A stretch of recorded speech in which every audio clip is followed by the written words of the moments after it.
Hello students, मैं Kamini Raria, assistant professor government law college Ajmer से।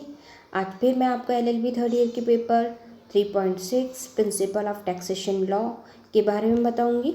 जैसे कि हमारे पिछले क्लास से हमारा टॉपिक चल रहा था आयकर के प्रयोजन के करदायी आय को वर्गीकृत करने वाले शीर्षक, और उन शीर्षकों में हमने पहला वेतन के बारे में देखा, वेतन का विस्तार, वेतन से कटौतियाँ। दूसरा हमने शीर्षक देखा मकान संपत्ति से आय, कि मकान संपत्ति से आय कौन कौन सी होगी, कैसे व्यक्ति को प्राप्त होगी, और मकान संपत्ति के कर मुक्त आय कौन कौन सी होंगी, उसके बारे में देखा। आज की क्लास में हम इसी को आगे बढ़ाते हुए देखेंगे मकान संपत्ति के वार्षिक मूल्य का निर्धारण किस प्रकार से होता है,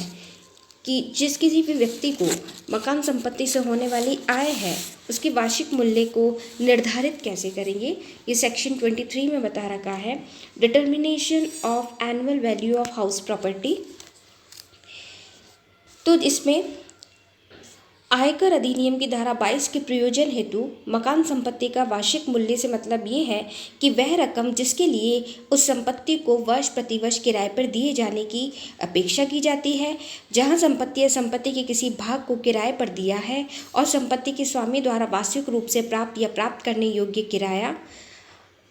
जो कि खंड क में बता रखा है उस रकम से अधिक है, वहाँ इस प्रकार से प्राप्त या प्राप्त करने योग्य राशि। फिर जहाँ संपत्ति या संपत्ति के किसी भाग को किराए पर दिया है और वह गत वर्ष के दौरान पूरे वर्ष या किसी भाग में खाली रहा है, इस दौरान संपत्ति के स्वामी द्वारा वास्तविक रूप से प्राप्त या प्राप्त करने योग्य किराया जो कि अभी हमने देखा खंड क में उल्लेखित रकम से कम है, वहाँ इस प्रकार से प्राप्त या प्राप्त करने योग्य कोई राशि। फिर जहाँ स्थानीय निकाय द्वारा संपत्ति पर कोई कर अधिरोपित किया गया है तो वार्षिक मूल्य निर्धारण करने के लिए उस गत वर्ष में घटा दिया जाएगा जिस वर्ष में ऐसा कर वास्तव में उसके द्वारा चुकाया गया है। तो यहाँ स्पष्टीकरण ये है कि खंड क और ग के अंतर्गत स्वामी द्वारा वास्तविक किराए की प्राप्त या प्राप्त किए जाने योग्य राशि में वह राशि सम्मिलित नहीं है जो स्वामी के द्वारा इस संबंध में बनाए गए नियमानुसार वसूल न की जा सकी हो।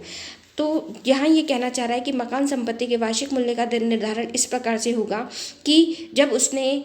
वर्ष प्रतिवर्ष किराए पर दिए जाने के बाद समय समय पर वर्ष प्रतिवर्ष रिटर्न भरा था और कर दे जो भी हो सकता था वो कर अगर दिया था तो बाद में उससे नियमानुसार किसी भी तरह की कोई भी राशि वसूल नहीं की जा सकती है।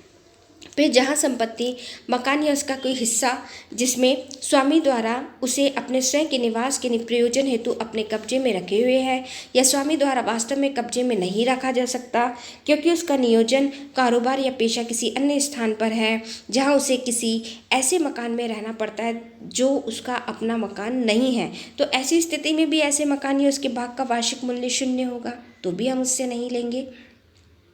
फिर ये कहता है मकान या उसका भाग गत वर्ष के दौरान किसी अवधि में वास्तव में किराए पर हो, स्वामी द्वारा अन्य कोई लाभ उस संपत्ति से प्राप्त किया गया हो, यदि मकान संपत्ति एक से अधिक ऐसे मकान में घटित है जिसे मकान संपत्ति के स्वामी ने अपने निवास हेतु रखा हो, तो ऐसी स्थिति में उपयुक्त वर्णित जो अभी मैंने आपको बताई धारा 23 के खंड 2 के उपबंधों के अनुसार किसी एक मकान के संबंध में ही लागू होगा। निर्धारित को यानी कि करदाता को एक विशिष्ट करना होगा कि उनमें से किसी मकान के संबंध में ये धारा 2 के खंड के अंतर्गत लाभ प्राप्त करना चाहता है या करदाता द्वारा ऐसे विशिष्ट मकान के अतिरिक्त अन्य मकान का वार्षिक मूल्य निर्धारण ऐसे किया जाएगा जैसे वह किराए पर दिया गया हो। तो ये जो करदाता है उसको निर्धारित करना होगा कि वो किस प्रकार से किया जाएगा। फिर हम इसमें धारा 24 में कटौतियों के बारे में देखेंगे, डिडक्शन कैसे होगा मकान संपत्ति से के वार्षिक मूल्य के निर्धारण के बाद जब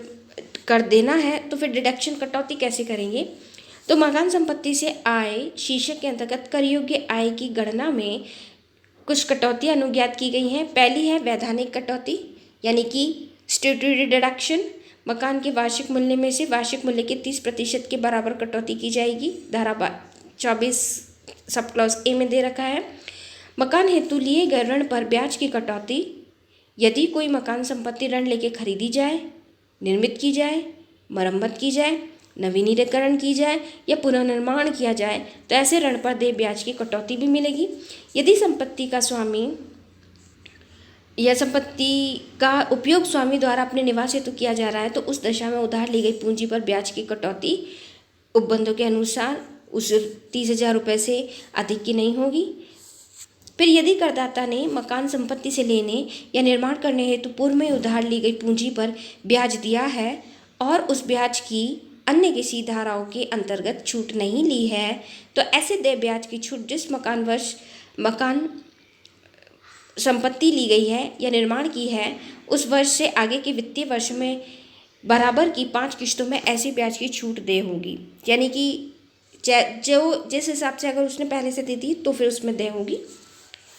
फिर ये कह रहा है उपयुक्त ब्याज की छूट लेने के लिए करदाता द्वारा उधार ली गई पूंजी के ब्याज के संबंध में उस व्यक्ति से जिसने मकान संपत्ति लेने, निर्माण करने या ऋण को ब्याज चुकाने के लिए पूंजी उधार ली गई एक प्रमाण पत्र लेना होगा। यानी कि अगर आप ब्याज चुका रहे हो, उधार लिया है, ऋण को चुकाने के लिए पूंजी उधार ली गई है, तो उसका आपके पास प्रमाण पत्र सर्टिफिकेट होना चाहिए। फिर इसके और महत्वपूर्ण प्रावधान क्या क्या है सेक्शन 25 में। पहला तो है इसमें मकान संपत्ति की आय से ऐसी राशि जिसे घटाया नहीं जा सकता। धारा 25 कहती है कि कोई भी ब्याज की राशि जो इस आयकर अधिनियम के अंतर्गत कर योग्य है और जिसका भुगतान भारत के बाहर किया गया है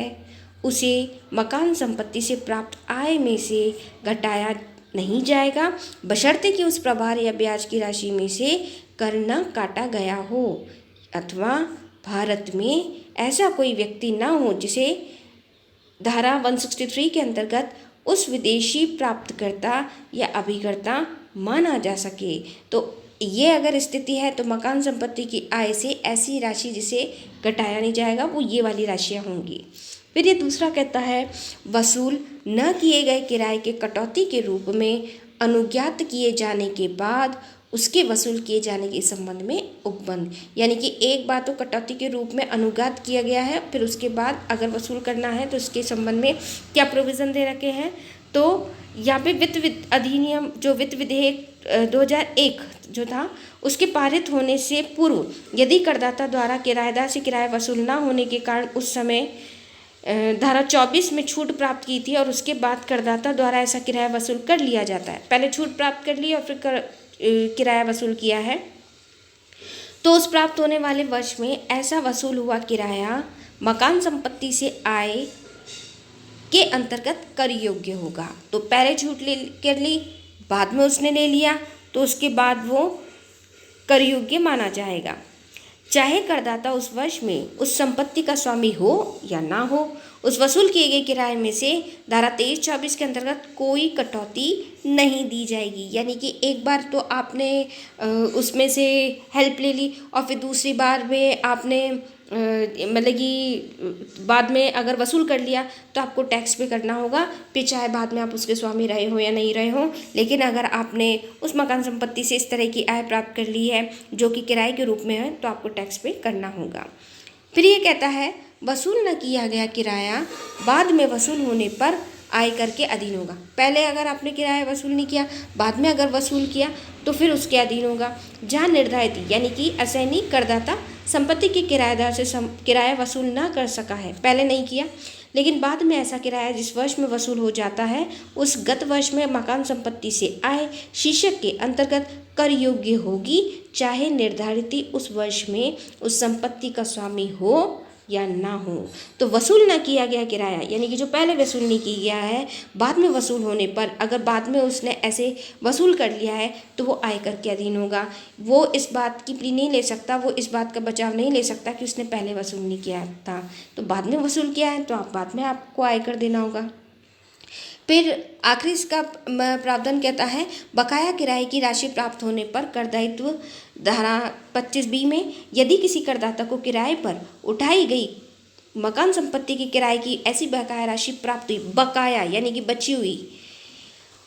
उसे उस करदाता को किसी भी गत वर्ष की कुल आय में सम्मिलित नहीं किया गया था तो ऐसी राशि में से उसका 30% भाग घटा दिया जाएगा और शेष राशि को उस करदाता की कर योग्य आय माना जाएगा। ऐसी आय उस गत वर्ष में मकान संपत्ति से आय शीर्षक में कर योग्य होगी जिस गत वर्ष में वह बकाया राशि करदाता को प्राप्त हुई है, चाहे वह करदाता उस गत वर्ष में उस मकान संपत्ति का स्वामी हो या ना हो। ये पहले भी इस चीज़ को क्लियर किया गया था कि भाई मकान संपत्ति से वो जो आय हो रही है उसको ले रहा है, फिर वो स्वामी रहा हो या ना रहा हो, क्योंकि यहाँ वो ये बात क्लियर है कि बकाया किराए की राशि, यानी कि पहले जब कभी नहीं मिली थी, आप जब रिटर्न भरते थे उस टाइम आप दिखाते थे कि भाई नहीं मिली है, हमारे पास कुछ नहीं है, लेकिन बाद में जब कभी भी ये बकाया किराए की राशि मिलती है, तो जब कभी भी जिस भी वर्ष में वो बकाया किराए की राशि मिलेगी, उसको रिटर्न भरते समय उस वाले किराए की राशि को बताना होगा और उसके बाद उसके ऊपर कर अधिरोपित किया जाएगा।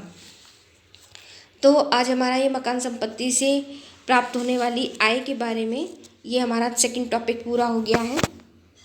आगे की क्लास में हम इसका नेक्स्ट टॉपिक यानी कि व्यापार अथवा पेशे से लाभ, profit from business and profession के बारे में देखेंगे।